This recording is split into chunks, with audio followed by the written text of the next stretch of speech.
이 파라과이에 있는 이 랜드 필하모닉이라고 하는 이 랜드 필하모닉을 좀 얘기하고 싶어서 제가 합니다.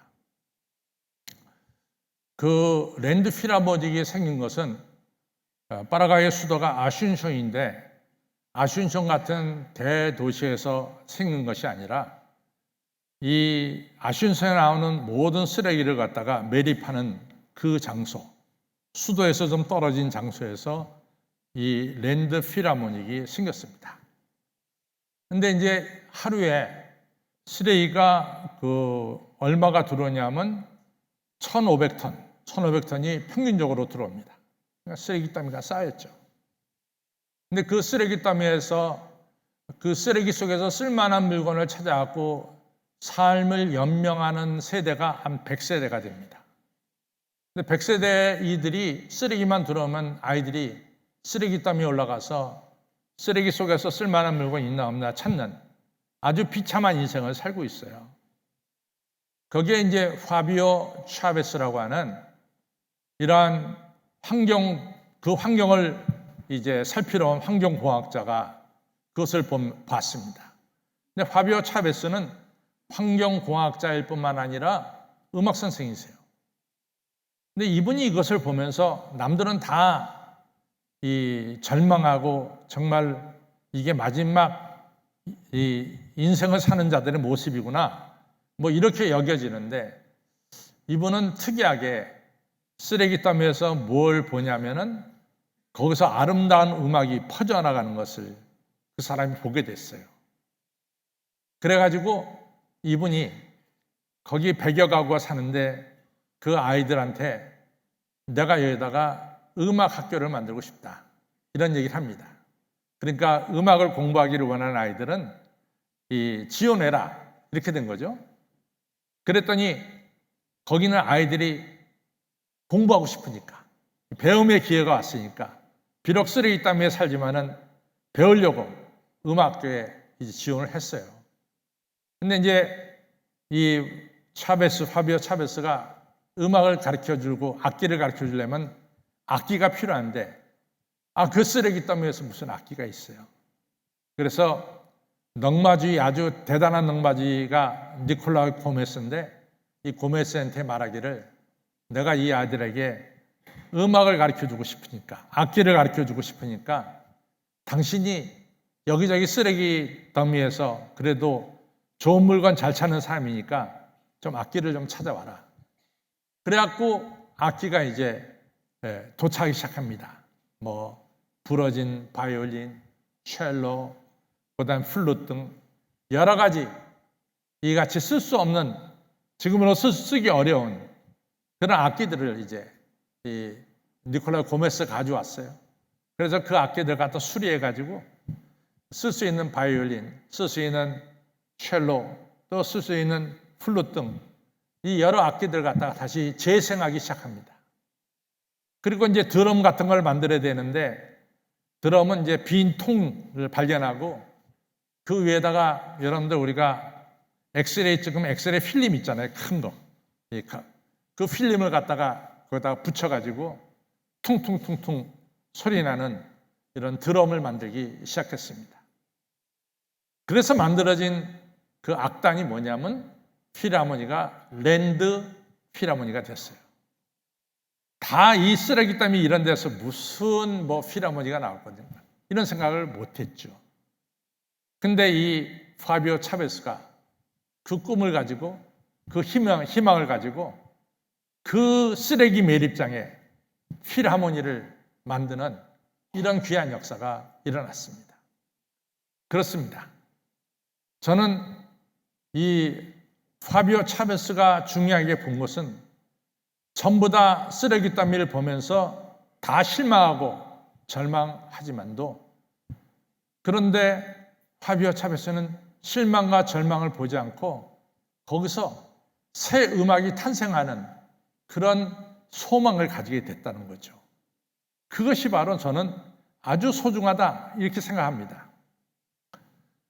여러분들 우리가 요즘 사는 세상은 소비 세상에 살잖아요. 전부 다 일회용 물건 쓰고 버리고 얼마나 물건을 우리가 쉽게 구할 수 있어요. 쿠팡에 전화하면 물건 그 다음 날로 배달되죠. 아마존에 전화하면 또 배달되죠. 뭐 얼마나 물건이 이 조금 쓰던 물건은 다 쉽게 버리고 새 물건으로 지금 쓰고 있는 이런 시대에 여러분과 제가 살고 있습니다. 그런데 파비오 차베스는 이 버려진 물건 속에서 그 물건을 가지고 새로운 것을 만들어내는 이러한 소망의 사람이요 창조의 사람으로 살았습니다.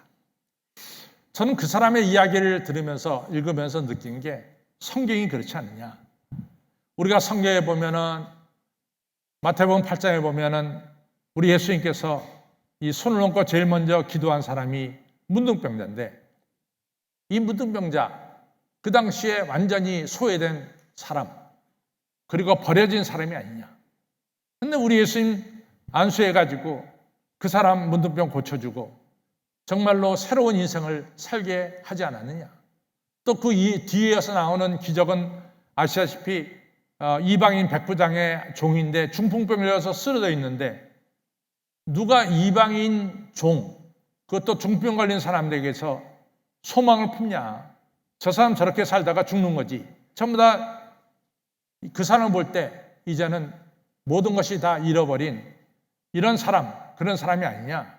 이렇게 생각되지 않겠냐 이거죠. 정말로 깨어진 사람, 끝난 사람. 그러나 예수님은 그 중풍자를 고쳐서 이처럼 온전한 사람으로 만들어주시지 않았느냐. 성경의 복음서에 다 그거예요. 누가복음 14장에는 온몸에 물이 들어갔고 고창병 들린 자를 다 절망하고 있었지만은 예수님은 그 버려진 사람, 깨어진 사람, 이 사람을 갖다가 다시 치료하셔서 온전한 사람으로 만들어 주신 것이 바로 복음서에 나오는 내용입니다. 복음서는 어떻게 보면은 버려진 사람들, 어떻게 보면 버려진 사람들이 모여있는 쓰레기 더미 같지도 모르지만은 그 중에서 우리 예수님이 건이실 때마다 다 살아나고 새롭게 만들어지는 이런 역사가 일어난 것을 보게 됩니다. 여러분, 그렇게 보면 우리 예수님은 높고 높은 보좌를 버리시고 여러분과 저처럼 많은 부족함이 있는 이 땅에 오셔서 우리를 새롭게 만들어 주시려고 오신 분이 바로 우리 예수님이시다라는 것을 우리가 다시 한번 깨닫게 되는 것이죠. 오늘 본문은 누가복음 7장에 나오는 본문인데 이 본문에는 바리새인 시몬, 그 당시에 바리새파 사람들 중에서 이름 있고 존경받는 바리새인 시몬이 무슨 일인지 모르지만은 예수님을 자기 집에 초대했습니다. 그래서 바리새인 시몬이 이 예수님을 초대했다고 하는 것에 대해서 조금 놀랄 수도 있어요. 어떻게 바리새인들이 예수님을 비판하는데 예수님을 어떻게 자기 집에 초대했을까? 그리고 식사를 대접할까? 좀 궁금합니다. 근데 성경을 잘 읽어보면은 바리새인 시몬이 예수님을 존경해서 예수님을 초대한 것이 아니라 예수님에게서 어떤 흠을 찾고자 초대한 게 아닌가 이런 생각이 듭니다. 왜냐하면은 그 당시에는 사람이 이 초대받으면 초대한 사람이 자기 집에 들어설 때 이렇게 끌어안습니다. 아이고 잘 오셨습니다. 반갑습니다. 그 다음에 두 번째로는 그 당시에는 다 흙길이기 때문에 발에 다 걸어다니다 보면 먼지가 쌓여요. 그러니까 발 씻을 물을 주면서 발을 씻게 합니다. 그 다음에 발을 씻은 다음에 이제 방 안에 들어오면은 감람류 한 방울을 떨어뜨려서 그 사람에게 좋은 냄새가 나도록 이렇게 하는 것이 보통 손님을 모시는 예의예요. 그런데 아시다시피 이 바리새인 시몬은 예수님에게 얘기가 하나도 하지 않았어요. 오셨다고 자기가 초대해서 오셨는데 오셨다고 환영의 인사도 하지 않았고 또 오셨다고 발 씻을 물고도 주지 않았고 감람류 한 방울도 떨어뜨리지 않았단 말이죠. 그리고 이제 예수님은 그런 예우를 받지 못하고 이제 바리새인 시몬이 인도하는 대로 식탁에 앉았습니다. 그때 여러 사람들이 거기에 있었어요. 그런데 느닷없이 한 여자가 그 방에 들어오는 거예요. 그 여자는 바리새인 시몬이 초대하지 않은 여자입니다. 거기 있는 사람들이 다 죄인이라고 여기는 여자가 느닷없이 들어온 거예요. 이 여자는 길거리에서 몸을 파는 매춘부라고 여겨지는 그런 여자였어요. 근데 이 여자는 들어오자마자 다른 사람 쳐다도 안 봅니다. 다른 사람이 너 왜 왔어? 너 같은 건 여기 오면 안 돼. 이런 눈초리도 다 있었지만 쳐다보지 않습니다. 그리고 예수님께 가서 예수님 발 앞에 무릎을 꿇고 눈물을 흘리는 거예요. 자기의 이 쓰레기 같은 인생, 또한 깨어진 인생, 버려진 인생, 이 인생을 새롭게 만들어 주실 분은 바로 예수님밖에 없다는 것을 이 여자는 알았어요. 그래서 다른 사람도 어떤 눈길을 전 아랑곳하지 않고 그냥 와서 예수님 발 앞에 무릎을 꿇은 거죠. 그리고 눈물을 뚝뚝 흘리면서 먼지가 있는 예수님 발과 먼지와 이 여인의 눈물이 범벅이 되도록 울었어요. 그러나서 그 범벅된 발에 키스를 합니다. 그러고 나서 자기 머리카락으로 예수님의 이 눈물과 먼지로 범벅된 발을 자기 머리카락으로 깨끗하게 닦는 거예요. 그러고 나서 대개 감람류 한 방울이면 되는데 이 여자는 자기 전 재산처럼 생각되는 향유, 그 향유를 갖다 한 병을 갖다 그냥 예수님 발 앞에 쏟아 부었어요. 사람들이 다 의아하게 생각하고 예수님은 저 여자가 어떤 여자인지 모르냐, 어떻게 저 여자한테 저런 대접을 받느냐, 이렇게 이제 강한 의문을 품고 있었죠. 그때 오늘 성경에서 예수님이 말씀하시잖아요. 야, 바리새인 시몬아, 너 봐라. 너는 나를 초대했는데 말이야. 너 당연히 해야 될 일 있지 않냐? 초대받은 사람이 오면 네가 나한테 인사를 해야 되지 않냐? 너 그것도 안 했어. 손님이 찾아오면 당연히 해야 되는 거, 발 씻을 물을 줘야 되지 않냐? 너 주지 않았어. 네가 그 예의를 모르냐? 너 또 알지 않냐? 너는 바리새인 중에서 존경받고 그리고 능력 있는 바리새인 아니냐? 네가 그 예법을 왜 모르냐 말이야. 그리고 너는 감람류 한 방울도 나한테 떨어지지 않았어. 너는 예수님을 초대해놓고 말이지 예수님에 대해서 네가 해야 될 예우를 아무것도 하지 않았어. 그러나 이 여자를 봐라. 이 여자는 내가 여기 앉아있는데 이 여자가 들어오고 나서 지금까지 계속해서 울고 있지 않냐. 이 여자가 내 발에 키스하지 않았느냐 말이야. 이 여자가 자기 머리칼로 내 발을 씻어주지 않았느냐 말이야. 이 여자가 나에게 향유를 붓지 않았느냐 말이야. 예수님 말씀합니다. 그래서 말씀하시기를 마지막 절에 여자의 내 죄가 다 사해졌느니라 하면서 이 여자를 새롭게 창조해 주셨어요. 정말로 심령이 깨어진 여자, 정말로 쓰레기 같은 느껴지는 여자, 버림받은 여자.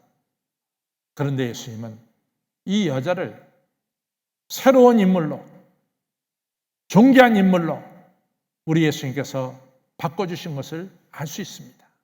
그러면은 저는 이 대화 속에서 아주 중요한 메시지가 들어있어요.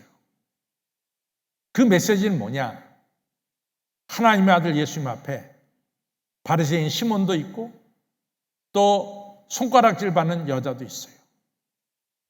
그런데 예수님께로부터 새롭게 창조받고 은혜 받은 사람은 뭐 그 당시에 바리새인이라고 존경받는 그 시몬이 아니라 그 당시에 손가락질 받는 바로 이 여인이 예수님께로부터 은혜 받고 새 사람으로 창조된 거죠. 그런데 이게 왜 갈라졌느냐? 갈라진 게 아주 확실하죠. 이 바리새인 시몬은 교만한 마음으로 예수님을 대했어요. 교만한 마음으로 대했기 때문에 예수님께 환영 인사도 안 하고 발 씻을 물도 주지 않고 예수님에게 감람류도 뿌리지 않았어요. 교만하니까. 자기는 모든 것을 다 가졌으니까, 모든 것을 다 알고 모든 것을 다 할 수 있다고 느끼니까 예수님 앞에서 예수님에 대한 대우를 못하는 거죠. 그러나 이 여인은 그렇지 않았어요. 자기에게 은혜를 주시고 자기를 바꿔주시고 자기를 새롭게 만들어주시고 자기를 창조적으로 만들어주실 분은 예수님이라는 것을 알고 예수님께 무릎을 꿇은 거예요. 오늘 여러분과 저가 왜 이 자리에 와 있어요? 우리가 왜 예수님 앞에 와서 예배 드립니까? 우리가 모든 거 할 수 있다고 자랑하기 위해서 왔습니까? 나는 다 알아 모든 거. 자기 지식을 자랑하려고 왔습니까? 그러지 않잖아요. 저를 비롯해서 저는 적어도 그렇습니다. 저는 은혜 받기 위해서 왔어요. 제가 지금까지 살았지만도 나는 은혜 없이는 못 살아. 그러니까 나는 하나님의 은혜 받기 위해서 왔어요. 간절한 마음으로 하나님의 은혜 받기 위해서 왔어요.